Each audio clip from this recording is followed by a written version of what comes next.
Hello and welcome to another edition of Chill with Kaiju Kim. I'm Kaiju Kim. Hope you're all doing well on this lovely afternoon, evening, whatever time it is for you.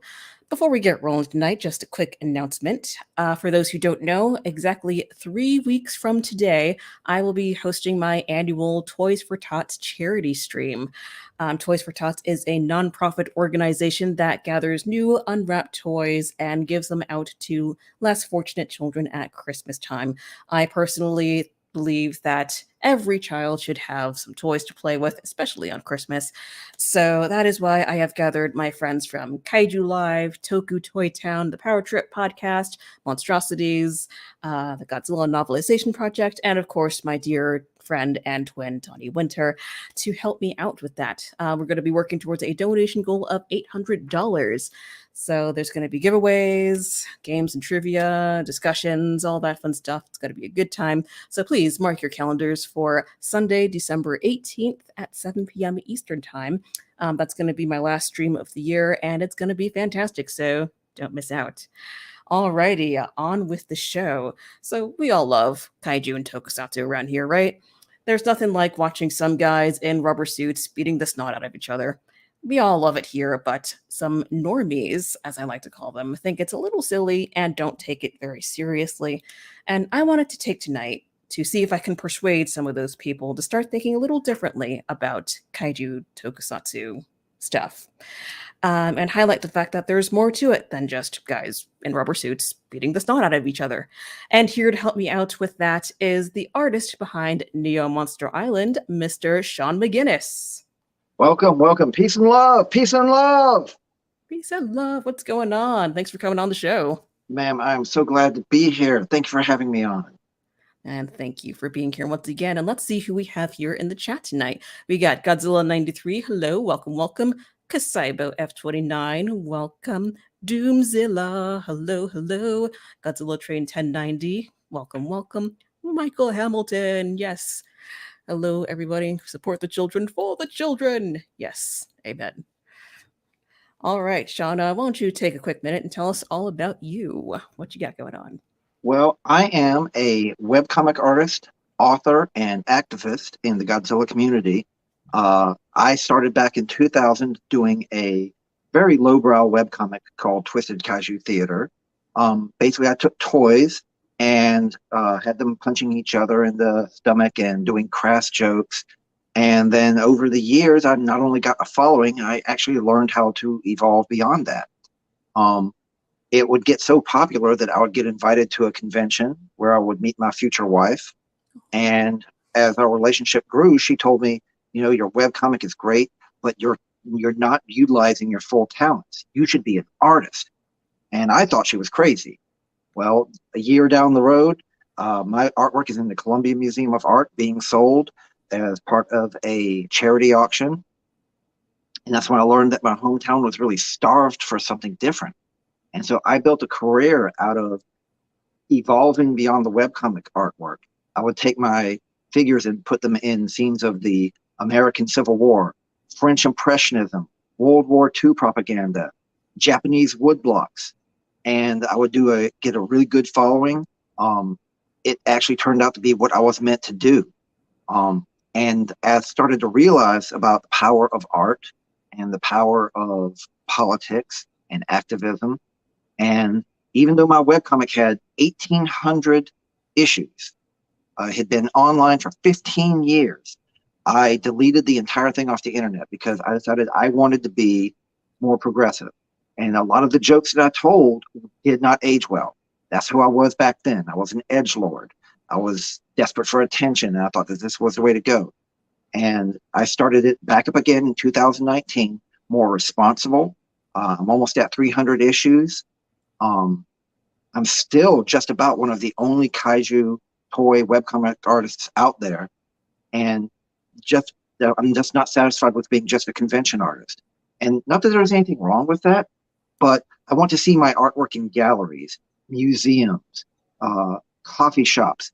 I've got my first permanent outdoor artwork vehicle wrapped onto a transformer on the most busiest street in Columbia, South Carolina. And I'm still not satisfied. And I realize I'm never going to be. I'm that ever hungry artist, but I also want to go out there and lift up other voices. I want to lift up other artists and show like, hey, look, I'm a guy from South Carolina with no arts education who's a Godzilla artist, and I'm making something myself. Don't tell me you can't draw a stick figure. There's something artistic in each and every one of you, and that includes you, Miss Kim. If you're an artist with what you're doing right now, ooh, wait, I'm going to do the thing longer. Thing longer. Well, thank you. That is amazing, and I enjoy some of the work that I have seen of yours, and it's really you're very very talented, my good sir. And if I'm not mistaken, your art was featured on the very first issue of Kaiju Ramen magazine, was it not? Oh, yes, it is. It's the collected edition. It's right back here under this green mask over here. Yes, hold on. We had an opportunity during the pandemic to produce a more positive kaiju-based magazine. That's it right there. And I wanted to be part of that because we just didn't want to do, hey, here's old movies. Here's the same stuff you've heard about these old movies by older white people. Let's get some diverse artists. Now, granted, here I am, Irish, could not be whiter than anything else. But at the same time, we wanted to bring something positive. So they asked me, hey, would you mind doing the cover? I said, absolutely. And they got a diverse cast of voices to write the first issue. If you're not reading Kaiju Ramen magazine, you're missing out. Full color, interesting articles, not the same old who would beat who. Progressive takes, especially about one of my favorites, Raymond Burr, one of our members of the LGBTQ community.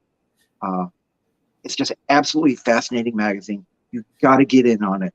It's crowdfunded. Every issue is absolutely worth it, and you need to get on board. Absolutely. Everyone go to kaijuramenmedia.com and pick up some issues of Kaiju Ramen. I think issue 6 is coming out soon, right, Michael? You're in the chat, right? Michael Hamilton? Yes. All right. So before we continue with our discussion for the evening, you must answer my 3 questions that I ask all of my guests. How did you get what kind of swallow? Monty Python reference, anyone? Am I showing my age? European or African? African or European swallow. There we go. That's the one. All right. So the 3 questions are: how did you get into Godzilla? What's your favorite Godzilla film? And what is your favorite non-Godzilla kaiju film? All right. How'd I get into Godzilla? There was a theater called Dutch Square Cinema. My family didn't have much money, but one of their favorite things to do was to drop me off for the Saturday matinee, sneak in a little sandwich bag full of animal cracker cookies.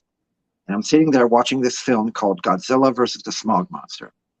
And it gets to the scene where in his flying form, he's coming over the edge of the screen, right over the school, choking all the kids to death. And then the film burnt up. Now, while all the kids are sitting there, kicking the back of the seats, going, boo, I'm going, this is the greatest 3D effect I've ever seen in my life. I thought that he was going to come flying out of the burnt remains of the film. You can't have that happen to a young 8-year-old kid and not have it make an impression on his life. And you got to remember, this is decades before streaming and on demand. You know, at best, I would get to see a Godzilla movie cast on Channel 9 with commercials, and of course, it's cut and it's dubbed. I'd follow the Marvel Comics Godzilla. Then, one day my mom passed away, and I just had this big hole in my life. And so, like any American, I tried to fill it with material goods. The material goods that I was trying to fill it with were Godzillas from eBay. And I saw all these websites popping up. This was around 1999, 2000. All right. I'm really showing my age here. And I didn't just want people to see my collection. I wanted them to have a reason to come back. So I took this lifelong love of Godzilla and this overabundance of raw artistic skill.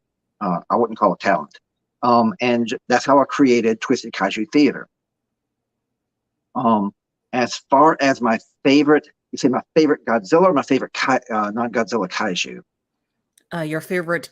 Did you say your favorite Godzilla movie? Okay, favorite Godzilla movie. I'm going to have to say it's a staple, constant rotation, defend it to the death, die on a hill for it. Godzilla versus Hedorah is the movie that made me. I really identify with Bono, the director, that misunderstood genius, because when I first started out, nobody understood what I did. It was, and so I really identify with how he really stuck it out. He didn't just let this film that wouldn't become a cult classic for years down the line, maybe even decades. He didn't let that get him down. He kept on trying to make a new movie. He would do documentaries, and God rest his soul. He's now listed as a producer on 3 Godzilla movies. He's going to get listed as a producer for, I believe, the next Godzilla movie. And I think he's even got some credits in the upcoming Apple TV series.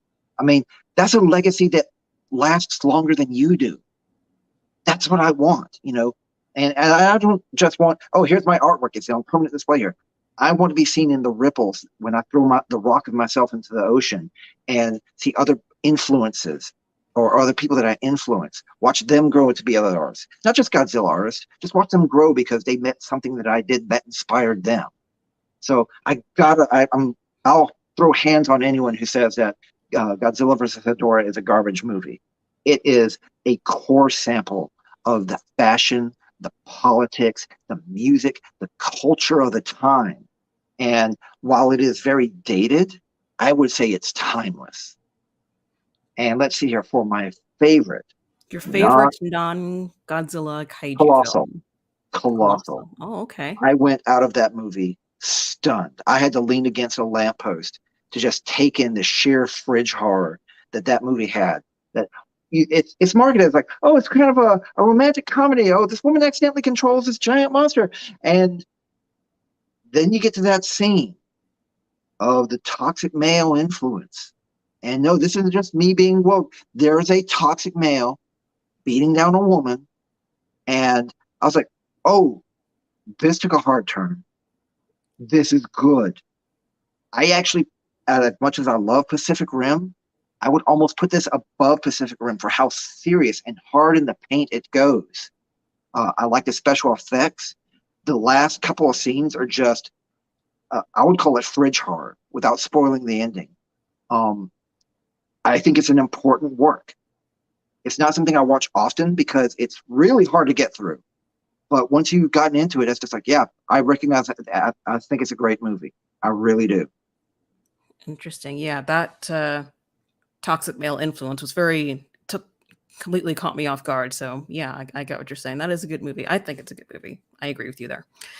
All right, real quick, just want to correct something. Michael said issue 7, not 6, sorry, is out on November 30th. Ooh, very soon. Everyone pick up your copy.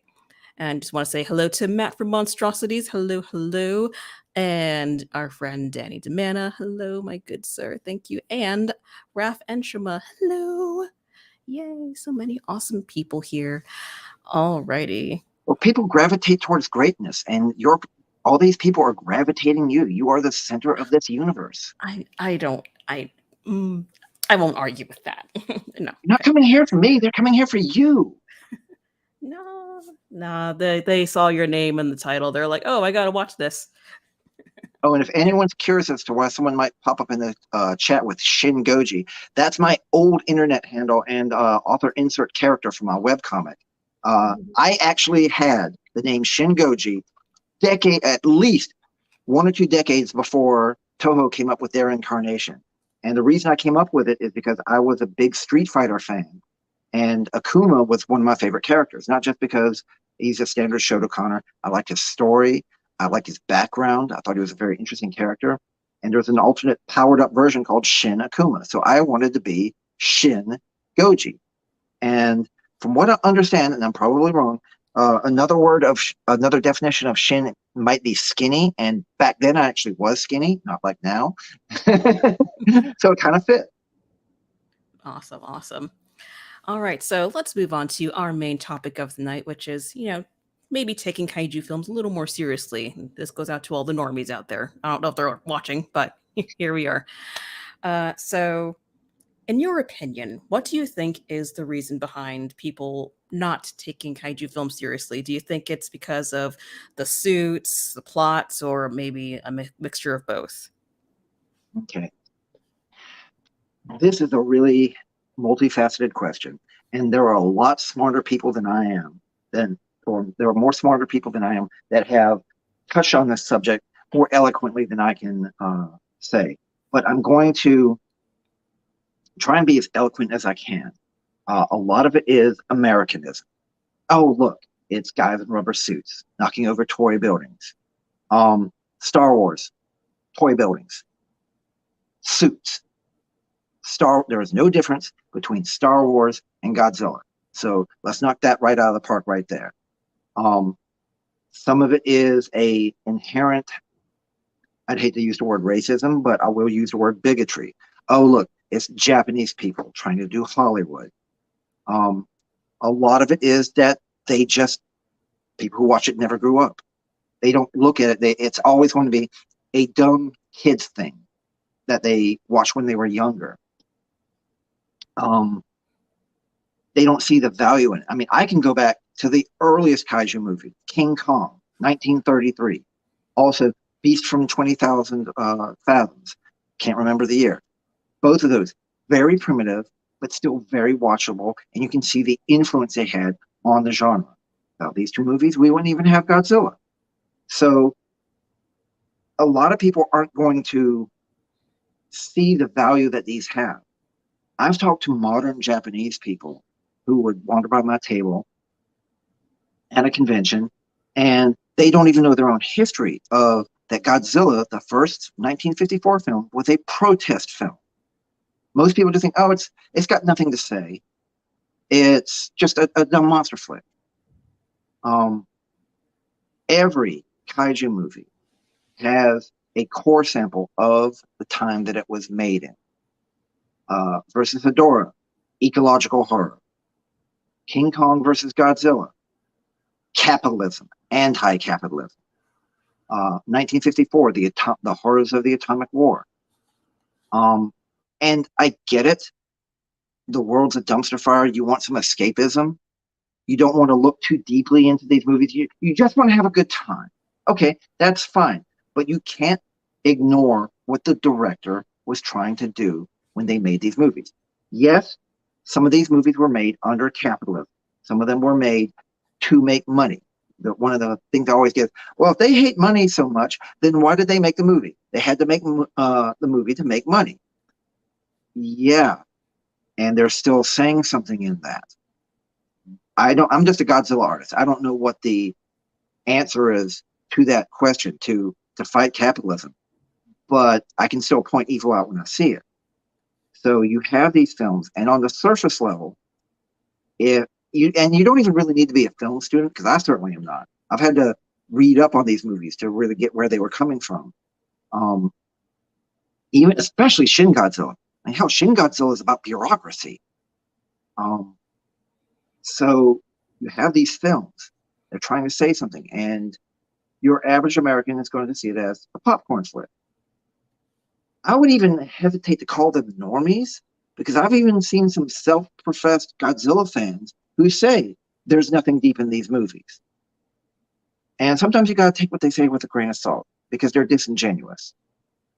The things that the movies are railing against are the things that they benefit from or the things that they don't want to change. You know, you and I, we live in a very polarized political landscape. Um, we don't have to go into the us versus them of it, but I think even now, when you go onto Twitter, when you go onto the forums or any of your social media, you're going to see someone have a take on a movie, and then you're going to see fighting back and forth. And because some people they just want it to be a dumb film, you know. Even as much as I had problems with Godzilla versus Kong, it still got some good things to say. You know, there's basically a Elon Musk character in the movie. Um, it can be seen a dumb popcorn flick. And you know what? I like turning my brain off. I can't claim to be a great intellectual. I like the Fast and Furious movies. Unironically, I love them. Family. I'm not even joking. I'm not even saying this to get a laugh. I unironically love these movies. But you just can't ignore that these movies have something to say. I mean, I even Beast from 20,000 Fathoms talks about the atomic horror and the monsters that could be created by it. Yeah, these movies have a lot to say. I mean, on the surface, two guys in rubber suits fighting does sound silly, but and I personally think that adds to the charm, like it's charming and it's entertaining, which is what these films are essentially supposed to be at the end of the day, entertainment. But, some people don't find it entertaining because it's a little too silly for them. I mean, granted, some of the plots can be silly, but Godzilla versus King Ghidorah, anyone, but Oh, God, my brain. I mean, and yeah, there is some silly stuff in it. First of all, a lot of versus Hedorah is silly. The flying backwards thing, the triumphant music when he's doing that. It's silly, but you buy into it. Don't just sit there and cringe over it. You, like, first of all, I hate that term cringe. You're cringing because you haven't come to terms with your, for lack of a better term, because it's always dudes, your masculinity. Oh, if I like this, someone's going to make fun of me. I'll be like, no, dude, I love everything about versus Hedorah. Um, they make fun of the effects. Well, guess what? That's all we had to work with back then. Does anyone dump on Ray Harryhausen? No, because he was a master of his craft. And even though some of the effects were a little janky and the frame rate was a bit off, it's still his craft is still recognizable. Even when you go to something like Clash of the Titans, which was a much more commercial success, and try something that tried to ape Star Wars. Going back to my original point, guys in suits, cardboard buildings. The Death Star is a giant cardboard building. There's a whole bunch of guys in suits in the cantina on Tatooine. There's no difference. You're just looking at it through, well, I know you aren't, but most of these guys, and it's always guys, are looking at through a white male lens of, oh, look, rubber suits, dinosaurs. This is something I can make fun of. Whereas Star Wars is an undeniable classic that has influenced an entire generation. And just because we use computers today doesn't invalidate the tokusatsu. Am I saying that right? Yes. Okay. It doesn't invalidate the tokusatsu or the continued use of those techniques. And we shouldn't really dump on the computer effects when it's really just a medium. Look at me. I take pictures of toys, yet I've brought people to tears with my artwork because of the message that it sends. I had one guy send me a message saying, I've been able to reduce my mental medication because when my anxiety gets really high, I look at your Godzillification, what's now called Kaiju Punk, of Monet's Impressionable Sunrise. And I look at it where Godzilla's staring into the sunset and it calms me down. And I did that with toys, a camera, and a computer. Honestly, let's face it. Don't you think there's too much of an us versus them? The practical effects versus digital effects. I mean, both have their benefits, both have their drawbacks.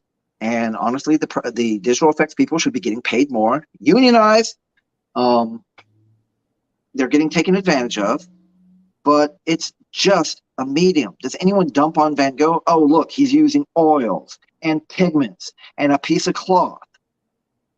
Quit dumping on the method. Tell me what it makes you feel. Exactly.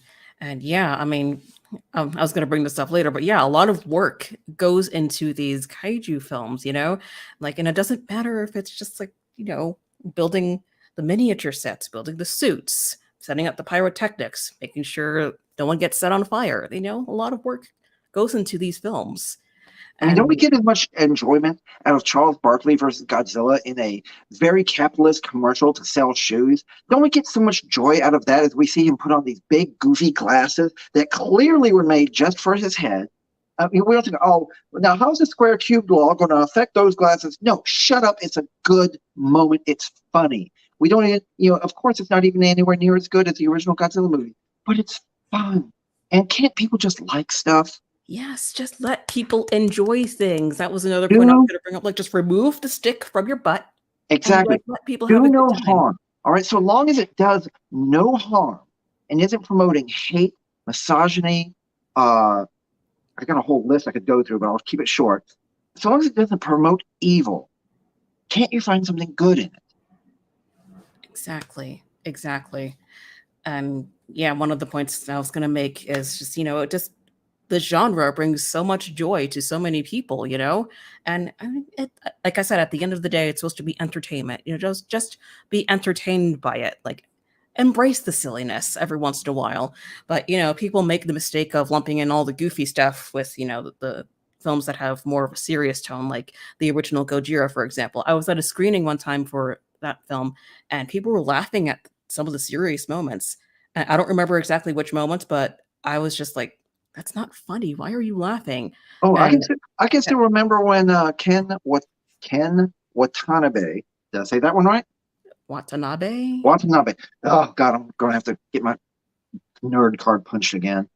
I remember when he said, "We call him Gojira."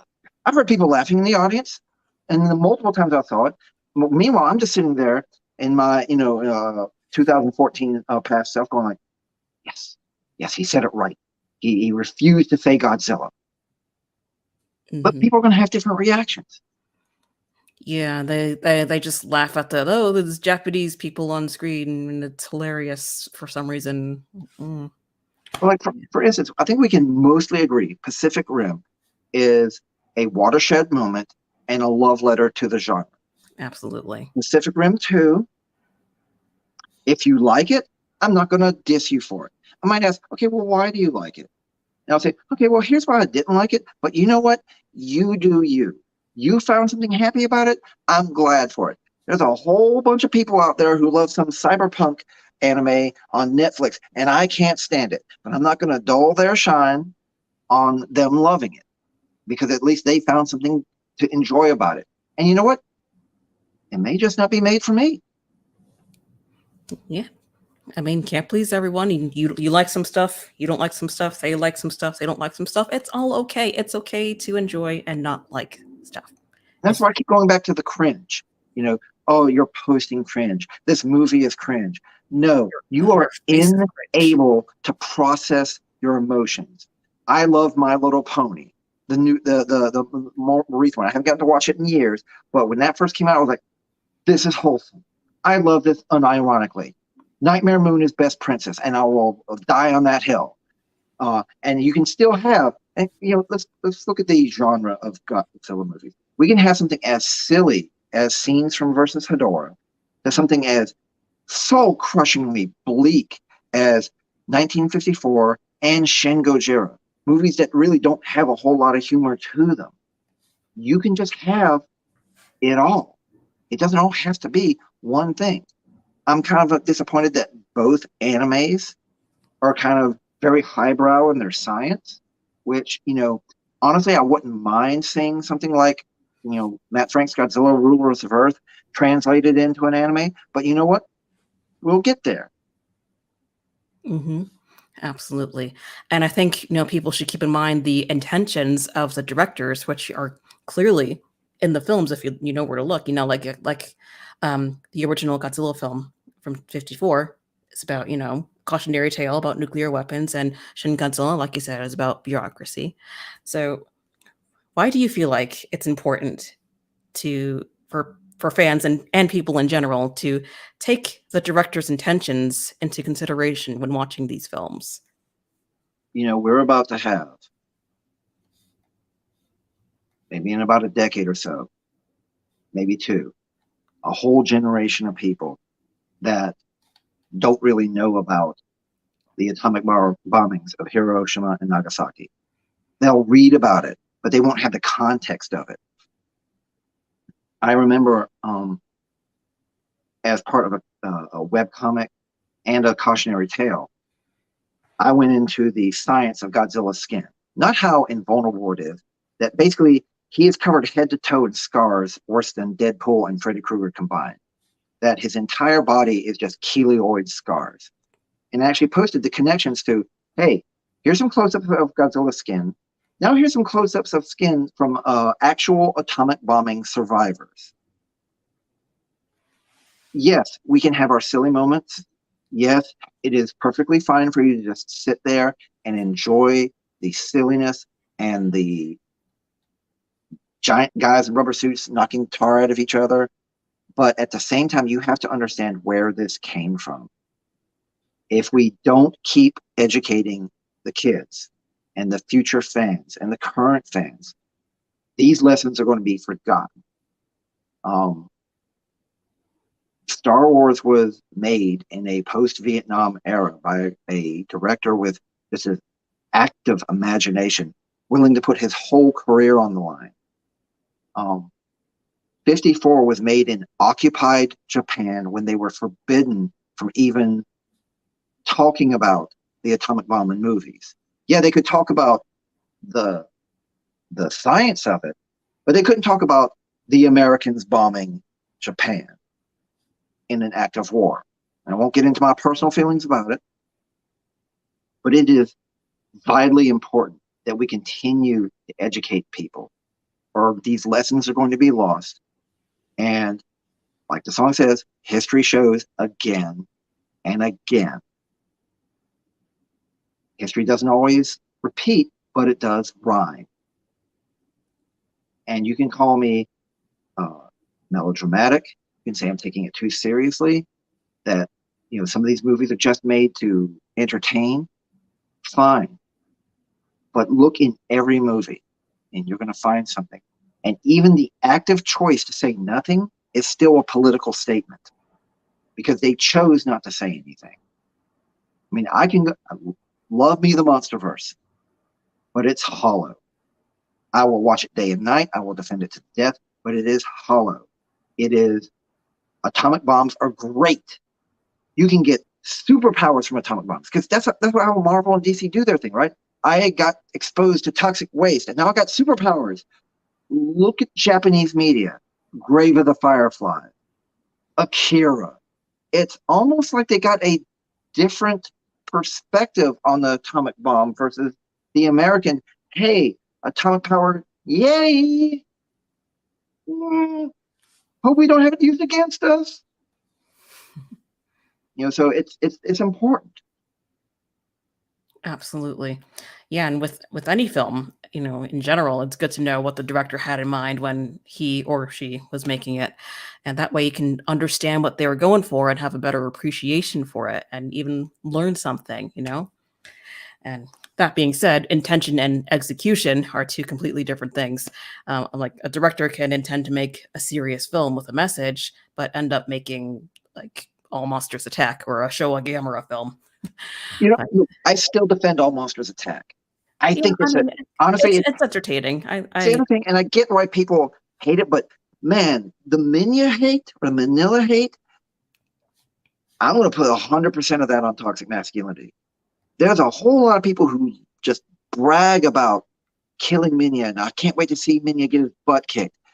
Wow, you hate kids. All point, that's no edge. All edge, no point. that's a bit harsh, my good sir. Like, yeah, I I mean, I mean, can get where you say he's goofy looking. He doesn't look like Godzilla. He's annoying. Okay, yeah, but you're not the target audience. That's one of my son's favorite movies. You know what he does sometimes? He'll sit there on his tablet, or he'll come up to me and he'll go, wah, wah, that's wah, wah, cute. and he wants a hug. And that's how he Oh, tells me he wants a hug. I'm blessed for that. I'm a Godzilla artist, a die-hard fan. And my son comes up to me, puts his head against my shoulder and goes, wah, wah. And I just put my arm around him. And that makes him happy. that's So yeah, adorable. take your edge, Lord hate. You're not gonna dull my shine. But you're never gonna grow up. Yeah, some people just never grow up. It's sad. Ugh. But yeah, so what serious kaiju films do you think could have been like executed better? Just curious. Like, 2014. 2000. Oh, 2014. Bar none. Don't make, first of all, I love the design. I will give praise to Gareth Edwards all day long. He had the unenviable task of relaunching the series, relaunching a franchise in America, knowing the baggage that was already carried from the TriStar era. I love the monster design, but when it comes right down to it, when my friend said it best, honestly, they could have substituted Gamera in the film and it would still work because Gamera is more of a guardian monster than Godzilla is. They should have talked more about how they created Godzilla as opposed to awaken him. Um, I loved how Godzilla basically just ignored the humans. I mean, the first scene where you hear the and the flares are coming down and the military opens up and he just wanders by them and just ignores them. Beautiful. But the whole idea of the Monsterverse knows the beats. They know the Easter eggs to throw to us diehard fans. They know the lyrics of what we want to hear, but it's basically a cover band. I would have loved to see more wreckage, more human cost. I mean, Gareth Edwards did everything that he could, but the military should have just been 100% ignored by him. They shouldn't have worked together. And Godzilla should have been more of a horror, more of a metaphor. I get that they're aiming this towards kids, though. And no military is going to allow Godzilla to be unaffected by an atomic bomb or that he won't gain strength from it. Because going, oh man, it's really good we dropped that nuclear bomb in a populated city of San Francisco. It made him stronger. And there's no bad effects from that. And then you go into that intent carries over to King of the Monsters, which again, I love to death, but there shouldn't have been plant life growing back in San Francisco. Radiation does one thing, barring solar radiation. Radiation kills. Solar radiation, yeah, it makes plants grow. Watch this white boy go stand out in the sun for about an hour and watch me come back redder than this hat with cancer. Doesn't do humans any good. We use radiation like gamma knives to cut out brain tumors, but you're still cutting out part of a human. So it leaned really hard into that. Yay, he gains more power from atomic energy. And, again, that carries over into Godzilla vs. Kong. That was a long tangent, but I hope I made my point there that I really think that they dropped the ball on the atomic metaphors because no American movie is going to admit that we dropped an atomic bomb on civilians. They always tell us, well, they were going to fight man, woman, and child. Who was telling me this? The American government. Well, dropping bombs on kids is pretty damn American. Yeah. Well. Yes, sorry for bringing down the mood, but I got to be true to myself. Yeah. All right, going back to Minya for a second. I like Anshima's comment here. The hatred against Minya is not unlike Jar Jar Binks. There's bigger problems with the faulty film, but people need scapegoats to focus all their childish anger. Childish anger. You really nailed that. That's a great quote. The actor who played Jar Jar Binks was almost driven to suicide by this ridiculous fan hate. And honestly, yeah, he's annoying. So's Deadpool. And people love him. I can't stand Deadpool. Not only do I not like Deadpool, I don't like Deadpool fans. But you know what? You be you. I just choose not to watch the movies or read the books. I'm not going to make my whole identity based off of hating Deadpool. Y'all shouldn't make your whole identity off of hating kids stuff. It's childish. Grow up. Yeah, childish. Speaking of things being childish, a lot of people, they see. I mean, I've seen some comments that, when the MonsterVerse films were, first announced, like, oh, people are still watching this stuff, and it's so childish. So I'm like, yeah, okay. So I'm wondering, what would your response be to someone who calls these films childish? So what? So is Bambi. You have a murder happen in the beginning of the movie, and then everything's really hunky dory for the rest of that movie. No one, Bambi doesn't seem to have any trauma after that. It's childish, then don't watch it. There's 50 plus years of Godzilla movies before that. Go watch Mhm. that. Go make a Godzilla movie. What have you done with your life? I'm a barely educated South Carolina, barely arts educated South Carolina resident who plays with action figures. I made something of myself. I can look back on what I've done and say, you know what? I could have done better, but it's representative of who I am now.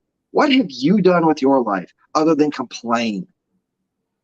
Well, yeah, and then just try to make themselves look all grown up by like, oh, that's childish. I'm It's not gonna it's not look only that, that. it's a pack mentality.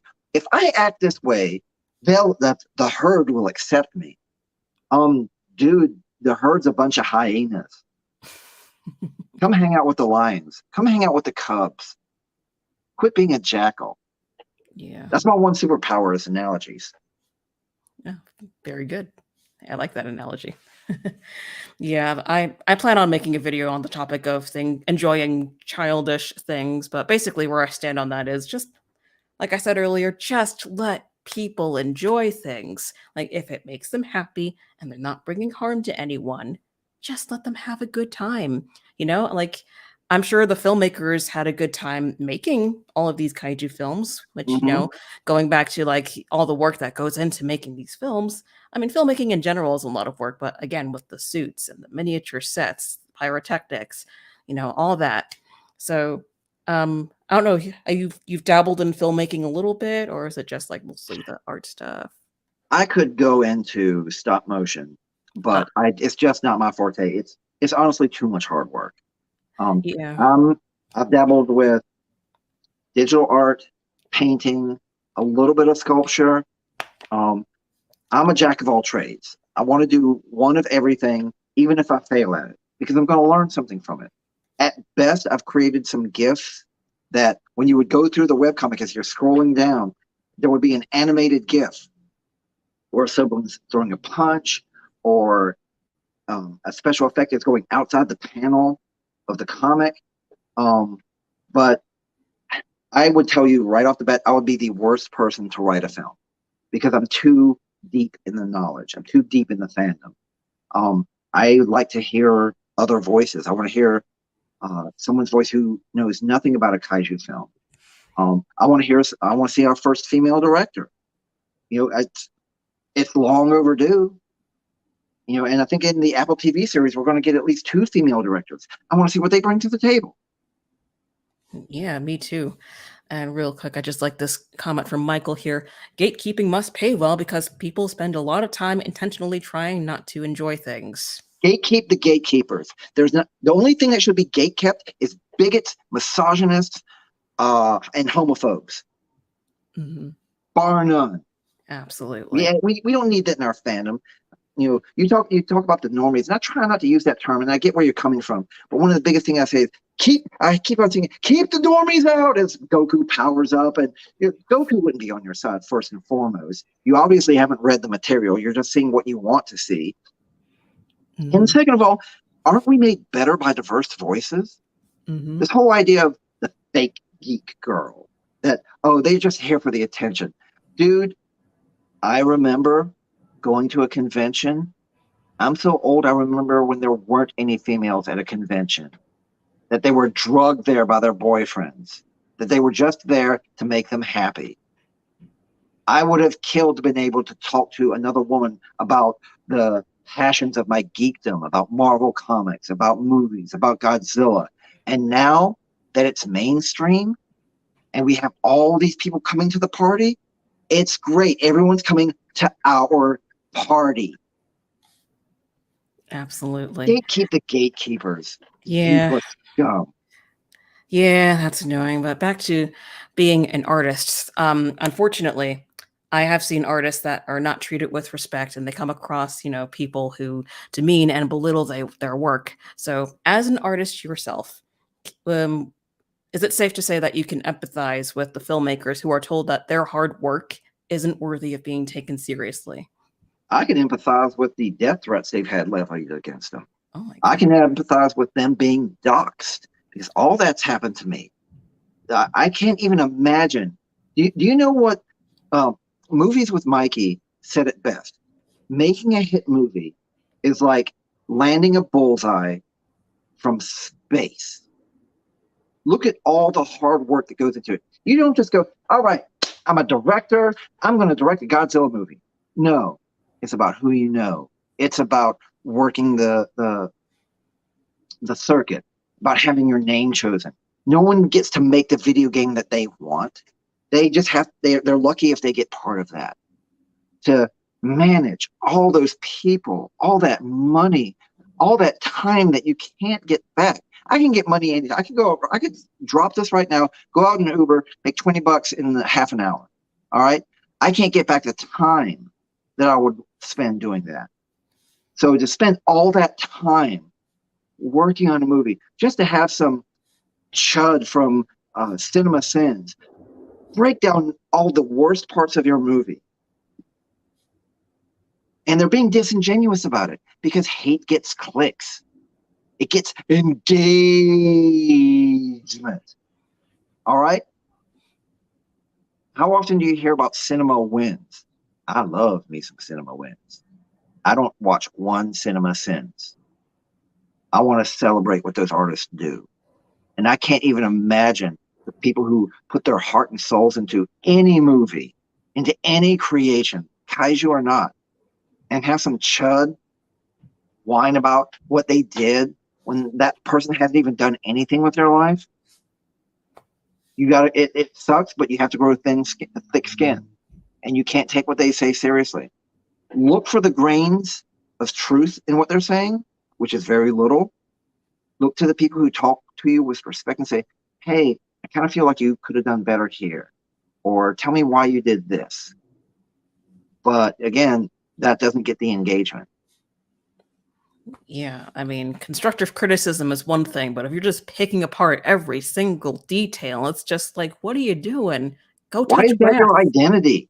Why are you spending so much time on that? I mean, I saw one discussion about the saliva in Godzilla versus Kong, and the guy could have phrased it better. That it just bugged him. It's gross to look at, and they'll admit that. All right, it is kind of gross to look at, but you're going into the science of it, ignoring the square cubed law, ignoring that these creatures are so large they shouldn't even exist. I feel it's kind of missing the forest for trees. If you just said, "Hey, you know what? I don't like it. It's gross," I'll be like, "You know what? You're right. It's kind of grody." I hate when a monster roars at someone and they're just covered in goo. I'm just like, ugh, but that's the reaction they're looking at for you. All right. Mhm. And props to the one guy who came up with that. I'll say straight off the bat, you know what? It is gross. Yeah, I saw that tweet and I was just like, oh my God, really, people? Like, seriously, And, go touch grass. and I'm honestly, I begging felt like you. people dogpiled on him. I at least made I made a comic about it. And I don't feel like I was mean about it. And if I was mean about it, you know what? I'll say right here and now, I apologize. But it was kind of a dumb point. It really was. But it always drives me nuts when people look at a piece of art or a film and say, "Oh, that's easy. Anyone can do that." And that's not real work. I hate when people say that art is not real work, like any kind of art. It And doesn't even come down to the work. It comes down like what I do. Honestly, I'll be the first to tell you, it's easy. The hardest I've worked on any piece is 24 hours over a week-long period. Sometimes editing something pixel by pixel. Compared to what Matt Frank does, he can take a broken pencil and a napkin with a coffee stain on it. He'll scribble a sketch that I would pay money for. What I do can only be done with a camera, toys, someone else's intellectual property and hard work, and crafting it together into an original vision. It's work, but people forget about the vision that I'm the only one who sought to combine Godzilla and French Impressionism. Matt Frank is the only one who can draw in his style And people go, look, yep, that's a Matt Frank piece. Yep, that's a Bob Eggleton piece. Yep, that's a Monet. There is something that each one of us does that is defined by our vision. And I'm not just talking about these things right here. I'm talking about what these connect to up here. And that is defined by the soul right here. You create this podcast with your passion and your vision. And that is what makes Chill with Kaiju Kim different from all the other podcasts out there. And anyone who creates stuff, whether it's artwork, cooking, cleaning, caring for someone, all of that is defined by their vision. I preach that it's all art. All of it.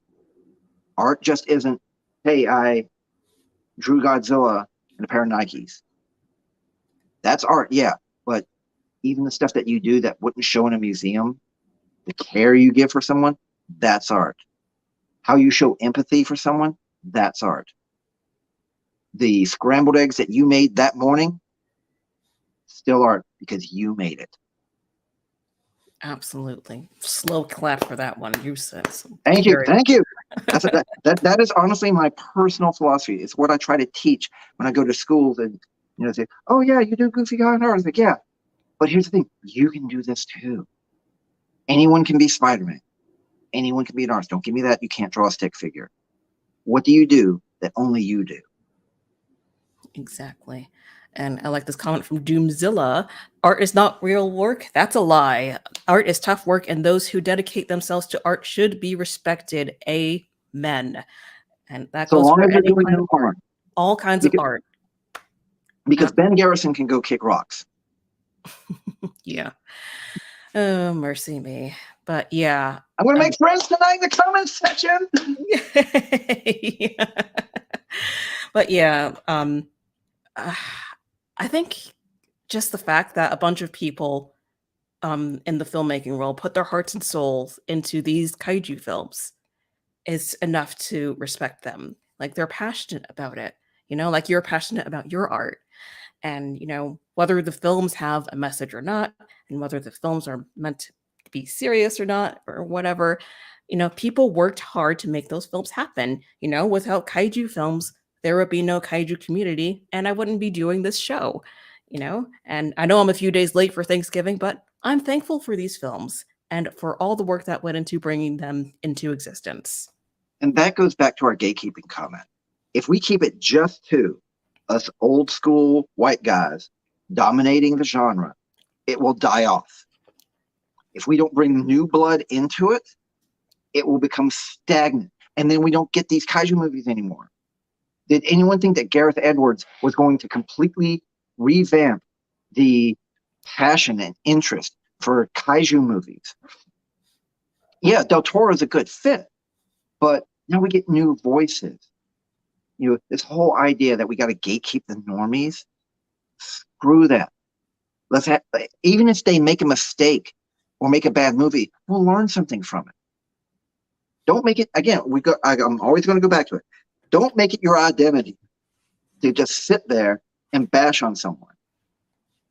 I've got my problems with G-Fest, and I'll point stuff out, but I'm not going to make it my whole identity. I'm not going to be the quartering receipts of G-Fest. I'm going to point out, hey, this could have been done better.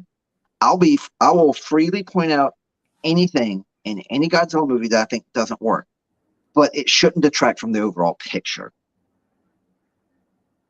Like, okay, I'll even challenge myself. What would I have to say negative about Godzilla versus Hedorah? All right, because I'm going to challenge myself on this. All right, I'm going to see if I can practice what I preach. I do agree that maybe the tone is all over the place. Because let's face it, it's one of the first movies to have real on-screen death, really gory ones at that. But then it goes on to da da da da da da da da, and even Banner said, "Look, we've had a miserable movie, a lot of death and destruction. We need something lighthearted." Okay, I love the flying backwards scene, but it doesn't work.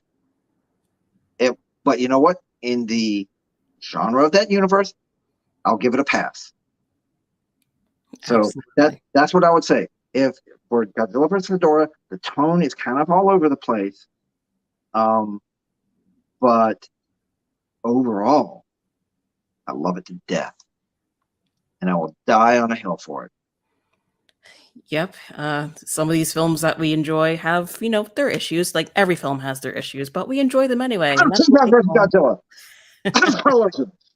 Oh, excuse me, I got something caught in my Oh, throat. you good? Yeah, you should Oh, it have must be another sinus sip of sensitive. water there. Are you good? All right, cool. So this is what we call guilty pleasures. So, Exactly. yeah, everyone has a guilty pleasure. There are two types of people in this world: people who have guilty pleasures and liars. Exactly. What is your guilty pleasure Godzilla film? Would Godzilla versus Hedorah be your guilty pleasure film, or is it Let's something go. else? Insert the last Ronin gif. They're all beautiful. Um, because I mean, I've got such a passion for it. There's ones I have problems with. There's ones that I feel kind of miss the mark. Even the Netflix anime trilogy, I've come around to it. I want to do a whole video just based off of Haru as a trauma survivor. That is why he acts the way he does and why I get so upset by the end of the series, because I want him to have that redemption arc. I don't want him to take that last act that he does by the end of the series. And that's why it affects me so much, because I'm disappointed, because I see myself in him. I want to overcome that trauma with him, but he doesn't. He kind of falls like Frodo does in Lord of the Rings. Um, there's not one Godzilla movie I'm ashamed to say I watch. Not one. I'll even defend '98. Terrible Godzilla movie, fantastic giant monster movie. And I actually agree with that. It's nice. It's a popcorn flick. Just Mm-hmm. shut off your brain, have a Honestly, good time. I'm going to give you guys something to chew on. All right. I want everyone to listen here. Every movie has a theme, something that it's railing against, whether it's atomic horror, ecological horror, capitalist horror. I would say that unintentionally, Godzilla 1998, the TriStar movie, is about marketing horror. It is about trying to market a movie as something that it's not. That it is all about fluff, but no substance. The movie itself is an unintentional cautionary tale, but it's still okay to like it. Yes, it's okay to like it. I mean, I've been guilty of bashing it in the past. Like when I was like first trying to gain popularity, like, oh, let's bash on the My 98 hands are not film. clean on that. My hands Yeah. are not clean on it. But I've come around and I'm willing to admit, you know what? I was wrong. There are some sins to this movie, but guys, it's been over 20 years. I think You it's don't time get to come to. into the cool kids club and say, Yeah. hey, I hate this movie. Oh, come right in. We will gatekeep you right in. Yes, I do think it's time we give that film some credit. My Credit son where loves credit it. is due. And Yes. hey, it gave us the animated series. Yes, it did. That I like the animated series. I remember watching it as a kid. And doesn't everyone get satisfaction from the one final war scene, as badly done as it is? Hmm. We enjoy it watching a CGI monster fight a rubber suit monster. It's enjoyable. We love it. And yes, that going back to our earlier points of, these films bringing people joy. Like I feel like that is the most important thing to remember is that, these films bring people joy. Godzilla in particular has made a lot of people happy, myself included. He's a part of all of our childhoods, and some of us even look to him as a superhero. And I still do. Like even in films where he's meant to be the villain, I found myself rooting for him. I can actually say with authority, I would not be married. I would not be a father. I would not be an artist if it were not for Godzilla, which means that we go back to two flashes of light over Japan and one flash of light over a unlucky fishing boat. And all that death and destruction, all those billions of dollars spent towards mutual assured destruction. And yet I met the woman of my life. and I became a father, which I never thought I would be because of Godzilla. So again, you don't have to like all the movies. I'm not requiring you to, and I'm not requiring you to know the deep surface level or the deep or surface level themes that each movie works with. But don't tell me they don't exist just because you don't want to admit it or you don't see it. We've walked the walk. We've walked the line, and we know what these movies are trying to say. We're totally open to different interpretations, but you can't tell us that these movies had nothing to say. Exactly. Godzilla and his fellow kaiju are more than just rubber suits. Title drop. I mean, honestly, I identify with some of these monsters more than I identify with people in the Bible. And if those monsters can inspire me to become a better person, then who's to say they're no less real than the characters in this 1,000-year-old book? Exactly. Alrighty. Let me see. We got a comment from Miss Gothzilla. I never thought I'd see this community grow so much when I was a 5-year-old visiting Toho Kingdom and Barry's Temple of Godzilla. Oh my gosh, I remember that website. Oh my Um, God, that takes me back. thank you for these live streams, Kim. They're a real treat. Oh, thank you. I'm glad you're enjoying them. Thank you. Thank you for that lovely comment. All right, Sean, you have any final thoughts before we call it a night? We are living in the second golden age of giant monster movies. Gamera's coming back. Ultraman came back. Godzilla came back. Um, we are now seeing Spectreman come back as a comic book. We are eating so good. We have so much to be thankful for. Mm. That the fact that this genre has lasted as long as it has, that it's had more movies than James Bond, that it is seen and translated all over the world. We have so much to be thankful for. And not only do I want to see what happens next, I am envious that I will not be able to see what happens after I am gone. But I hope that the influence that it has on people is positive and makes them better people. Awesome. Well said, my good friend. So, one more thing before we head out of here. Why don't you go ahead and let everyone know where they can find your fantastic work? The easiest way to find all my stuff is my website. There are links there that will take you to my various social medias. Um, Twisted Kaiju Theater is the Godzilla webcomic. There is an art gallery on the website. The website is Neo Monster Island. That's Neo as in the one, backwards, but neomonsterisland.com. I used to be known as that Godzilla guy. I'm just that Sean McGuinness now. I'm not even Shin Goji. If you go there, you'll see the art gallery, the webcomic.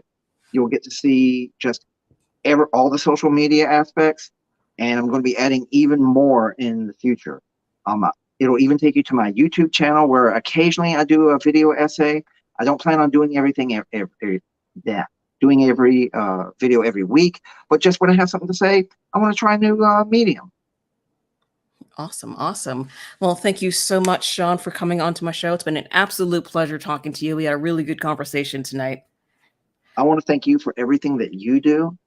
This is very serious. The positivity that you bring to this community, the standards that you demand that just benefit all of us. You are something that inspires me, and I hope to be a better creator once we get past this moment. Aw, thank you. That means a lot. Aw, shucks. Here's to Uh, your health. yes. Cheers. Slancha. All right. And to you guys watching at home, thank you so much for taking time out of your day/night to hang out with me and my fabulous guest. Don't forget to subscribe to this channel if you haven't already. Like this stream if you had a good time here tonight.